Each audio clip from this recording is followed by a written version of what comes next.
ಇನ್ನು ವಿಧಾನಸೌಧದಲ್ಲಿ ಧರ್ಮಸ್ಥಳದ ಬಗ್ಗೆ ಮಹತ್ವದ ಬೆಳವಣಿಗೆಯಾಗಿದೆ. ಸಿಎಂ ಸಿದ್ದರಾಮಯ್ಯ ಅವರನ್ನ ಭೇಟಿಯಾಗಿದ್ದಾರೆ ಗೃಹ ಸಚಿವರಾಗಿರುವ ಡಾಕ್ಟರ್ ಜಿ ಪರಮೇಶ್ವರ್ ಅವರು.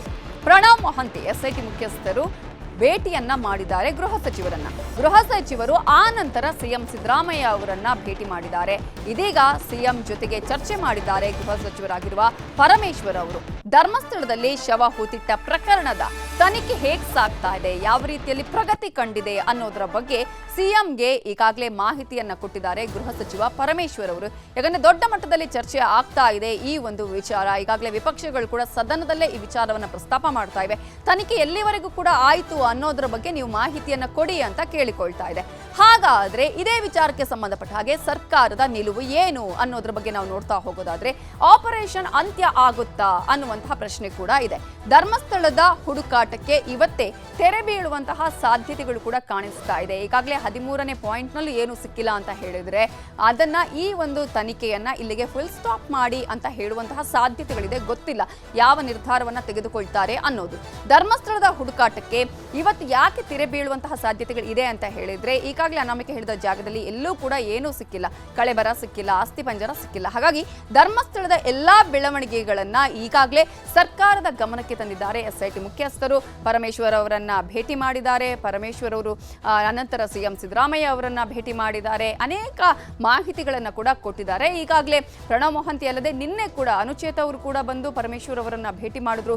ಏನೇನು ಆಗ್ತಾ ಇದೆ, ಯಾವ ರೀತಿಯಾಗಿ ಕಾರ್ಯಗಳು ನಡೆದಿದೆ, ಉತ್ಖನನ ಕಾರ್ಯ ಹೇಗೆ ನಡೆಯಿತು ಅನ್ನೋದ್ರ ಬಗ್ಗೆ ಸಂಪೂರ್ಣ ಮಾಹಿತಿಯನ್ನು ಕೊಟ್ಟು ಅಲ್ಲಿಂದ ತೆರಳಿದ್ರು. ಇವತ್ತು ಕೂಡ ಎಸ್ಐಟಿ ಮುಖ್ಯಸ್ಥರು ಪ್ರಣವ್ ಮೊಹಂತಿ ಅವರು ಬಂದರು. ಪ್ರಣವ್ ಮೊಹಂತಿ ಅವರು ಬಂದು ಪರಮೇಶ್ವರ್ ಅವರಲ್ಲಿ ಈ ವಿಚಾರಕ್ಕೆ ಸಂಬಂಧಪಟ್ಟ ಹಾಗೆ ಸಾಕಷ್ಟು ಹೊತ್ತು ಮಾತನಾಡಿದ್ರು. ಆ ಭೇಟಿಯ ಬಳಿಕ ಪರಮೇಶ್ವರ್ ಅವರು ಸಿಎಂ ಸಿದ್ದರಾಮಯ್ಯ ಅವರಿಗೆ ಈ ಮಾಹಿತಿಯನ್ನ ಕೊಟ್ಟಿರೋದು. ಸರ್ಕಾರ ಏನ್ ಮಾಡ್ತಾ ಇದೆ, ಈ ಒಂದು ತನಿಖೆ ಎಲ್ಲಿಗೆ ಬಂತು, ಎಷ್ಟು ದಿನದವರೆಗೆ ಈ ಒಂದು ತನಿಖೆಯನ್ನ ಮಾಡಿಸ್ತೀರಿ, ಎಷ್ಟು ಗುಂಡಿಗಳನ್ನ ತೆಗೆಸ್ತೀರಿ ಅನ್ನುವ ಪ್ರಶ್ನೆಯನ್ನ ವಿಪಕ್ಷದವರು ಕೇಳ್ತಾನೆ ಇದ್ದಾರೆ. ಅವೆಲ್ಲದಕ್ಕೂ ಉತ್ತರ ಕೊಡುವಂತಹ ನಿಟ್ಟಿನಲ್ಲಿ ಜೊತೆಗೆ ಈ ಒಂದು ತನಿಖೆ ಆಗ್ತಾ ಇರೋ ಸಂದರ್ಭದಲ್ಲಿ ಸಾಕಷ್ಟು ಖರ್ಚು ವೆಚ್ಚಗಳು ಆಗ್ತಾ ಇರೋದು ಗೊತ್ತಿದೆ. ಸರ್ಕಾರದ ಕೈಯಿಂದನೇ ಈಗ ಈ ಒಂದು ವೆಚ್ಚವನ್ನು ಕೂಡ ಭರಿಸಲಾಗ್ತಾ ಇದೆ. ಇಂತಹ ಸಂದರ್ಭದಲ್ಲಿ ಇದೀಗ ಸರ್ಕಾರ ಇಲ್ಲಿ ಆನ್ಸರೇಬಲ್ ಆಗುತ್ತೆ. ಏನ್ ಮುಂದೆ, ವಾಟ್ ನೆಕ್ಸ್ಟ್ ಅನ್ನುವಂತಹ ಪ್ರಶ್ನೆಗೆ ಸರ್ಕಾರ ಉತ್ತರವನ್ನ ಕೊಡಬೇಕಾಗುತ್ತೆ. ಅದೇ ಕಾರಣಕ್ಕಾಗಿ ಸರ್ಕಾರದ ನಿಲುವನ್ನ ಈಗ ತಿಳಿಸಬೇಕಾಗುತ್ತೆ ಇಲ್ಲಿ. ಸೊ ಖುದ್ದು ಗೃಹ ಸಚಿವರನ್ನ ಎಸ್ಐಟಿ ಮುಖ್ಯಸ್ಥ ಈಗಾಗಲೇ ಪ್ರಣವ್ ಮೊಹಂತಿ ಅವರು ಭೇಟಿ ಮಾಡಿದ್ರು. ಭೇಟಿ ಮಾಡಿದ ಬಳಿಕ ಅವರು ಕೊಟ್ಟಂತಹ ಇನ್ಪುಟ್ಸ್ ಬಗ್ಗೆ ಸಿದ್ದರಾಮಯ್ಯ ಅವರಿಗೆ ಮಾಹಿತಿಯನ್ನ ಕೊಟ್ಟಿದ್ದಾರೆ. ಇಷ್ಟು ಮಾತ್ರ ಅಲ್ಲ, ಈಗ ಇರುವಂತಹ ಪ್ರಶ್ನೆ ಸರ್ಕಾರದ ಮುಂದಿನ ನಿರ್ಧಾರ ಏನು. ಈಗಾಗಲೇ ಅನಾಮಿಕ ಹೇಳಿದಂತಹ ಜಾಗದಲ್ಲೆಲ್ಲ ಉತ್ಖನನ ಮಾಡಿ ಆಗಿದೆ. ಅಷ್ಟು ಮಾತ್ರ ಅಲ್ಲ, ಇದೀಗ ಜಯಂತ್ ಟಿ ಅನ್ನುವಂತಹ ದೂರುದಾರ ಕೂಡ ಇನ್ನೊಂದು ದೂರನ್ನು ಕೊಟ್ಟಿದ್ದಾರೆ. ಇದೀಗ ಮತ್ತೆ ಇಬ್ಬರು ದೂರುದಾರರು ಬಂದಿದ್ದಾರೆ. ನಾವು ಸಾಕ್ಷಿಗಳು ಅಂತ ಹೇಳ್ಕೊಳ್ತಾ ಇದ್ದಾರೆ. ಈ ತನಿಖೆಯನ್ನ ಹಾಗಾದ್ರೆ ಕಂಟಿನ್ಯೂ ಮಾಡಬೇಕಾ ಅಥವಾ ಆತ ಇನ್ನೊಂದಷ್ಟು 30 ಸ್ಥಳಗಳ ಬಗ್ಗೆ ಹೇಳ್ತಾ ಇದ್ದಾನೆ. ಆ ಸ್ಥಳಗಳಲ್ಲೂ ಕೂಡ ಉತ್ಖನನ ಮಾಡಬೇಕಾ, ಒಂದು ತಾರ್ಕಿಕ ಅಂತ್ಯ ಸಿಗಬೇಕು ಅಂದ್ರೆ ಏನ್ ಮಾಡಬೇಕು ಅನ್ನೋದರ ಕುರಿತಾಗಿ ಈಗಾಗಲೇ ಎಲ್ಲಾ ವಿಚಾರಗಳನ್ನ ಸಿದ್ದರಾಮಯ್ಯ ಅವರ ಜೊತೆಗೆ ಹಂಚಿಕೊಂಡಿದ್ದಾರೆ. ವಿಧಾನಸೌಧದಲ್ಲಿ ಪರಮೇಶ್ವರ್ ಅವರನ್ನ ಭೇಟಿಯಾಗಿ ತನಿಖೆಯ ಬಗ್ಗೆ ಈಗಾಗಲೇ ವಿವರಣೆಯನ್ನ ಪ್ರಣವ್ ಮೊಹಂತಿ ಅವರು ಕೊಟ್ಟಿದ್ದಾರೆ. ಅವರು ಕೊಟ್ಟು ಅಲ್ಲಿಂದ ನಿರ್ಗಮಿಸಿದ್ದನ್ನ ನಾವು ಗಮನಿಸಿದ್ವಿ. ದೃಶ್ಯಗಳಲ್ಲೂ ಕೂಡ ನಾವು ನಿಮಗೆ ತೋರಿಸಿದ್ವಿ ಎಲ್ಲ ಮಾಹಿತಿಯನ್ನು ಕೂಡ ಅವರು ಕೊಟ್ಟಿರೋದನ್ನ. ಇನ್ನು ಪಾಯಿಂಟ್ 6ರಲ್ಲಿ ಮಾತ್ರ ಕೆಲ ಮೂಳೆಗಳು ಸಿಕ್ಕು ಅನ್ನುವಂತಹ ವಿಚಾರವನ್ನ ಈಗಾಗಲೇ ಎಸ್ಐಟಿ ಮುಖ್ಯಸ್ಥರಾಗಿರುವ ಪ್ರಣವ್ ಮೊಹಂತಿ ಅವರು ಕೊಟ್ಟಿದ್ದಾರೆ. ಅದನ್ನ ಹೊರತುಪಡಿಸಿದ್ರೆ ಎಲ್ಲೂ ಕೂಡ ಏನು ಸಿಕ್ಕಿಲ್ಲ. ಕಳೆಬರ ಸಿಗುತ್ತೆ, 13ನೇ ಪಾಯಿಂಟ್ನಲ್ಲಿ 8 ಶವಗಳು ಸಿಗುತ್ತೆ ಅಂತ ಹೇಳ್ತಾ ಇದೆ. ಯಾವುದು ಸಿಕ್ಕಿಲ್ಲ ಅನ್ನುವ ವಿಚಾರವನ್ನ ಹೇಳಿದ್ದಾರೆ. ಯಾವ ಪಾಯಿಂಟ್ನಲ್ಲೂ ಅಸ್ಥಿ ಪಂಜರಗಳು ಸಿಕ್ಕಿಲ್ಲ ಅನ್ನುವಂತಹ ಮಾಹಿತಿಯನ್ನು ಕೂಡ ಈಗಾಗಲೇ ಪ್ರಣವ್ ಮೊಹಂತಿ ಅವರು ಗೃಹ ಸಚಿವರಿಗೆ ಕೊಟ್ಟಿದ್ದಾರೆ. ಪಾಯಿಂಟ್ ನಂಬರ್ 13ರಲ್ಲಿ ಏನು ಸಿಗದಿದ್ರೆ ಶೋಧ ಸ್ಥಗಿತ ಆಗುವಂತಹ ಸಾಧ್ಯತೆಗಳು ಇದೆಯಾ ಅನ್ನುವಂತಹ ಪ್ರಶ್ನೆಗೆ ಎಸ್ಐಟಿ ಅಧಿಕಾರಿಗಳ ನಿರ್ಧಾರ, ಸರ್ಕಾರದ ನಿರ್ಧಾರ ಕೂಡ ಇಲ್ಲಿ ಬಹಳ ಇಂಪಾರ್ಟೆಂಟ್ ಆಗುತ್ತೆ. ಸೊ ರಾಜ್ಯ ಸರ್ಕಾರದಿಂದ ಮಹತ್ವದ ನಿರ್ಧಾರ ಹೊರಬೀಳುವಂತಹ ಸಾಧ್ಯತೆ ಇದೆ ಈ ವಿಚಾರಕ್ಕೆ ಸಂಬಂಧಪಟ್ಟ ಹಾಗೆ. ಯಾಕಂದ್ರೆ ಇಷ್ಟು ದಿನಗಳ ಕಾಲ ಎಷ್ಟೊಂದು ಕೆಲಸವನ್ನ ಮಾಡಲಾಯಿತು, ಇಲ್ಲಿ ಉತ್ಖನನ ಕಾರ್ಯವನ್ನು ನಿರಂತರವಾಗಿ ಮಾಡಲಾಯಿತು. 17-18 ದಿನಗಳಿಂದ ಇದೇ ಕೆಲಸವನ್ನ ಮಾಡ್ತಾ ಇದ್ದಾರೆ. ಹಾಗಾದ್ರೆ ಮುಂದಿನ ನಿರ್ಧಾರ ಏನು ಅನ್ನುವಂತಹ ಪ್ರಶ್ನೆ ಕೂಡ ಇದೆ. ಹಾಗಾದ್ರೆ ಇಲ್ಲಿ ಸರ್ಕಾರದ ಮೇಲೆ ಒತ್ತಡವನ್ನ ಹೇರುವಂತಹ ಕೆಲಸಗಳು ಆಗ್ತಾ ಇದೆಯಾ ಅನ್ನುವಂತಹ ಒಂದಷ್ಟು ಪ್ರಶ್ನೆಗಳು ಕೂಡ ಇದೆ.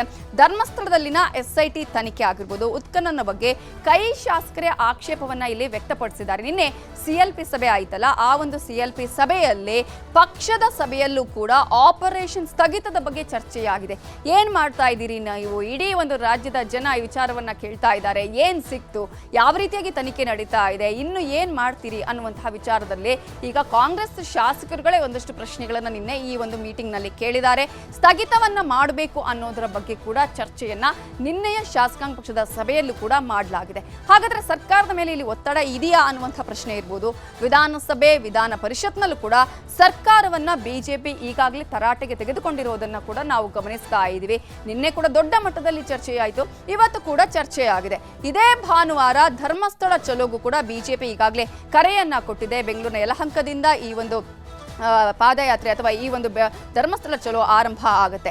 ರಾಜ್ಯಾದ್ಯಂತ ಧರ್ಮಸ್ಥಳದ ಪರವಾಗಿ ಪ್ರತಿಭಟನೆಗಳು ನಡೀತಾ ಇವೆ. ಒಂದಲ್ಲ ಎರಡಲ್ಲ, ಅನೇಕ ಜಿಲ್ಲೆಗಳಲ್ಲಿ ಇದೀಗ ಧರ್ಮಸ್ಥಳದ ಪರವಾಗಿ ಪ್ರತಿಭಟನೆಗಳು ನಡೀತಾ ಇರೋದು. ಹೀಗಾಗಿಯೇ ಏನೂ ಸಿಗದಿದ್ರೆ ನಿಲ್ಲಿಸಿಬಿಡಿ ಅಂತ ಹೇಳಿದ್ದಾರಂತೆ ಸಿದ್ದರಾಮಯ್ಯ ಅವರು. ಹಾಗಾಗಿ ಈ ಒಂದು ತನಿಖೆ ಇಲ್ಲಿಗೆ ಮುಕ್ತಾಯ ಆಗತ್ತಾ ಅನ್ನುವಂತಹ ಪ್ರಶ್ನೆ ಕೂಡ ಇದೆ. ಹಾಗಾದ್ರೆ ಸರ್ಕಾರದ ನಿರ್ಧಾರ ಏನು, ಸರ್ಕಾರ ಏನ್ ಮಾಡುತ್ತೆ, ಈ ವಿಚಾರದಲ್ಲಿ ಸರ್ಕಾರ ಇದೀಗ ದಿಟ್ಟ ನಿಲುವನ್ನ ತೆಗೆದುಕೊಳ್ಳುತ್ತಾ ಅಥವಾ ಉತ್ಖನನ ಕಾರ್ಯವನ್ನ ಕಂಟಿನ್ಯೂ ಮಾಡುತ್ತಾ, ಹೀಗೆ ನೂರಾರು ಪ್ರಶ್ನೆಗಳನ್ನು ಕೂಡ ನಾವಿಲ್ಲಿ ಗಮನಿಸಬಹುದು.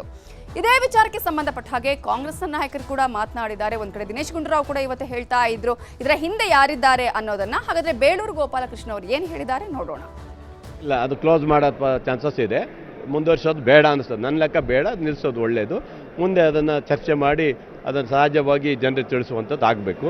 ಮತ್ತು ಅನಾಮಿಕ ಏನಿದ್ದಾನೆ, ಅವನು ಯಾವ ಕಡೆಯಿಂದ ಬಂದಿದ್ದಾನೆ, ಎಲ್ಲಿಂದ ಬಂದಿದ್ದಾನೆ, ಯಾರ ಕಡೆ ಅವನು ಏನನ್ನೋದು ಅವನ ಬಗ್ಗೆ ತನಿಖೆ ಆಗಬೇಕಲ್ಲ. ಆನಂತರ ಅವನು ತನಿಖೆ ಆಗಬೇಕು. ಅದರ ಬಗ್ಗೆ ಮಾಹಿತಿ ತಗೊಂಡು ಅದನ್ನು ಅವನಿಗೂ ಶಿಕ್ಷೆ ಕೊಡುವಂಥ ರೀತಿಯಲ್ಲಿ ಕೆಲಸ ಆಗಬೇಕು ಅನ್ನೋದು ನಾನು ಸರ್ಕಾರಕ್ಕೆ ಒತ್ತಾಯ ಮಾಡ್ತೀನಿ. ಪಾಯಿಂಟ್ 13ರಲ್ಲಿ ಶೋಧ ಕಾರ್ಯ ಬಹುತೇಕ ಇದೀಗ ಅಂತ್ಯ ಆಗಿದೆ. ಪಾಯಿಂಟ್ ನಂಬರ್ 13ರಿಂದ ಹೊರ ನಡೆದಿದ್ದಾರೆ ಅಧಿಕಾರಿಗಳು. ಗುಂಡಿಯನ್ನ ಏನ್ ತೆಗೆದಿದ್ದಾರಲ್ಲ ಅದಕ್ಕೆ ಇದೀಗ ಮತ್ತೆ ಮಣ್ಣನ್ನ ಹಾಕ್ತಾ ಇದ್ದಾರೆ. ಹಿಟಾಚಿಯ ಮೂಲಕ ಮಣ್ಣನ್ನ ಹಾಕಿಸ್ತಾ ಇದ್ದಾರೆ ಅಧಿಕಾರಿಗಳು. ಪಾಯಿಂಟ್ ನಂಬರ್ 13ರಲ್ಲಿ ಇವತ್ತೂ ಉತ್ಖನನ ಕಾರ್ಯ ಮಾಡಬೇಕು, ಅಕ್ಕಪಕ್ಕದಲ್ಲಿ ಉತ್ಖನನ ಕಾರ್ಯ ಮಾಡಬೇಕು. ನಿನ್ನೆ ಏನು ಬಾಕಿ ಉಳಿದಿತ್ತು 200 ಮೀಟರ್, ಅಲ್ಲಿ ಉತ್ಖನನ ಕಾರ್ಯ ಮಾಡಬೇಕು ಅಂತ ಹೇಳಿ ಅನಾಮಿಕ ಪಟ್ಟು ಹಿಡಿದಿದ್ದ. ಆ ಕಾರಣಕ್ಕಾಗಿಯೇ ಪಾಯಿಂಟ್ ನಂಬರ್ 13ರಲ್ಲಿ ಮತ್ತೆ ಶೋಧ ಕಾರ್ಯವನ್ನ ಮಾಡಲಾಗ್ತಾ ಇತ್ತು. ಜೊತೆಗೆ ಹಾಕಿದಂತಹ ಮಣ್ಣನ್ನು ತೆಗೆದು ಮತ್ತೆ ಅದರಲ್ಲಿ ಮೂಳೆ ಇದೆ ಅಂತ ಹೇಳ್ತಾ ಇದ್ದ, ಅದನ್ನ ಕೂಡ ಹುಡುಕುವಂತಹ ಪ್ರಯತ್ನ ಆಯಿತು. ಆದ್ರೆ ಇದೀಗ ಏನೂ ಸಿಗ್ತಾ ಇಲ್ಲ. ಸೊ ಪಾಯಿಂಟ್ ನಂಬರ್ 13ರಲ್ಲಿ ಶೋಧ ಕಾರ್ಯ ಬಹುತೇಕವಾಗಿ ಅಂತ್ಯ ಆಗಿದೆ. ಪಾಯಿಂಟ್ ನಂಬರ್ 13ರಿಂದ ಇದೀಗ ಅಧಿಕಾರಿಗಳು ಹೊರ ನಡೀತಾ ಇರುವಂತಹ ದೃಶ್ಯಗಳನ್ನ ಕೂಡ ನಾವು ನಿಮಗೆ ತೋರಿಸ್ತಾ ಇದ್ದೀವಿ. ಇದೀಗ ಮತ್ತೆ ಅಗೆದಂತಹ ಗುಂಡಿಯನ್ನ ಜೆಸಿಬಿಯ ಮೂಲಕ ಮುಚ್ಚಿಸುವ ಕೆಲಸವನ್ನ ಮಾಡಲಾಗ್ತಾ ಇದೆ. ಮತ್ತೆ ಎಲ್ಲಿ ಗುಂಡಿಯನ್ನ ತೆಗೆದಿತ್ತೋ ಅದೇ ಗುಂಡಿಗೆ ಮಣ್ಣನ್ನ ಇದೀಗ ಮತ್ತೆ ಹಾಕಿಸಿ ಈ ಮೂಲಕ ಪಾಯಿಂಟ್ ನಂಬರ್ 13ರ ಉತ್ಖನನ ಕಾರ್ಯ ಇಲ್ಲಿಗೆ ಸ್ಟಾಪ್ ಮಾಡಿದ್ದಾರೆ ಅಧಿಕಾರಿಗಳು. ಏನೇ ಹೇಳಿದ್ರು, ಮತ್ತೆ ಆತ ಎಷ್ಟೇ ಇಲ್ಲೇ ಇದೆ ಅಂತ ಹೇಳಿದ್ರು, ಏನೂ ಸಿಕ್ಕಿಲ್ಲ. ಮಣ್ಣನ್ನೇ ಅಗೆಯುವಂತಹ ಕೆಲಸ ಮಾಡಬೇಕಾಗಿದೆ. ಇಷ್ಟೂ ದಿನಗಳಲ್ಲೂ ಕೂಡ ಇದೀಗ ಪಾಯಿಂಟ್ ನಂಬರ್ 13 ಏನು ಕುತೂಹಲಕ್ಕೆ ಕಾರಣ ಆಗಿತ್ತು, ಆತನ ಆತ್ಮವಿಶ್ವಾಸ ಇತ್ತು. ಇಲ್ಲಿ ಒಂದು 8ರಿಂದ 9ಕ್ಕೂ ಹೆಚ್ಚು ಶವಗಳು ಸಿಗಬಹುದು, ಸಾಮೂಹಿಕವಾಗಿ ನಾನು ಶವಗಳನ್ನು ಹೂತಿದ್ದೀನಿ, ಯಾವ ಕುರುಹು ಕೂಡ ಸಿಗಲಿಲ್ಲ. ಇದೀಗ ಕಂಪ್ಲೀಟ್ ಆಗಿದೆ ಪಾಯಿಂಟ್ ನಂಬರ್ 13. ಈಗ ಮತ್ತೆ ಮುಚ್ಚುವ ಕೆಲಸವನ್ನ ಮಾಡಲಾಗ್ತಾ ಇದೆ.